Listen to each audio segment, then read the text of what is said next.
So, colonization is a term usually used to talk about European nations colonizing Asia, Africa, Australia, and the Americas pretty recently. But the concept is deeply rooted in ancient Roman civilization. What happened is pretty simple. Romans were, I'm sure, a strong and powerful civilization, but also hungry for dominance. They started subjugating and invading their neighbors, who were mostly various ethnic tribes of Europe. These tribes, whether the Gauls, Goths, Franks, Slavs, or even the northern Nordic ones, lived as tribally as possible. Yes, there would be wars or battles between them, and maybe at the time they just could not care to take over the world since they were busy fighting against the giant of Roman civilization. These tribes, whether they were in the far corner of ancient Celtic Britain or the Germanic Anglo Saxons, did not really trouble anyone much other than themselves. They loved good food, spirited fights, and just living their tribal lives. Romans maybe could not digest the simplicity of these ethnic groups of Europe, and I'm not sure why.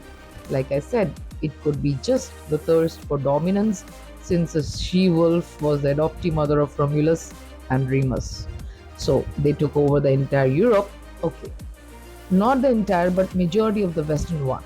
They also had hegemony over some North African civilizations like Carthage, the land of Hannibal the Awesome, after totally destroying it and building another city over the destruction. So, what languages did these West European tribes speak before that? Various languages, depending on the geographic location and influence of their neighboring tribes, they spoke a variety of languages. Iberian to Hattic, these are a couple of the pre Roman colonization languages that were spoken across modern day Mediterranean Europe.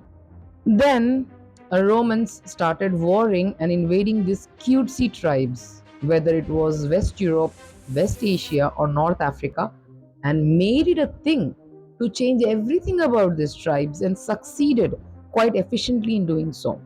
But the thing was, like India, these European tribes did not like that a bit and started fighting back. And eventually, owing to a lot of unity between Germanic tribes, they overthrew the influence of Roman civilization, or they thought.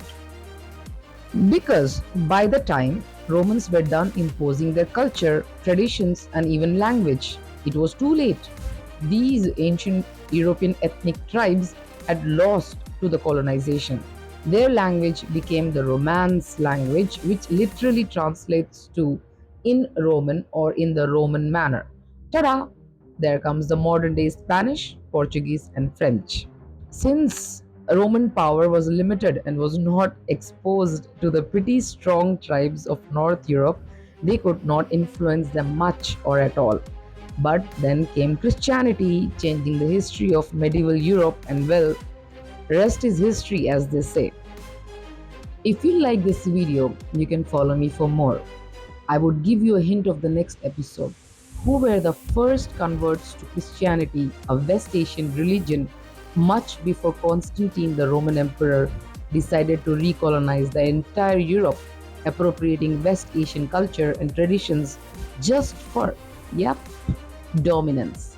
It is a tropical paradise and is known as God's own country. Thank you for watching.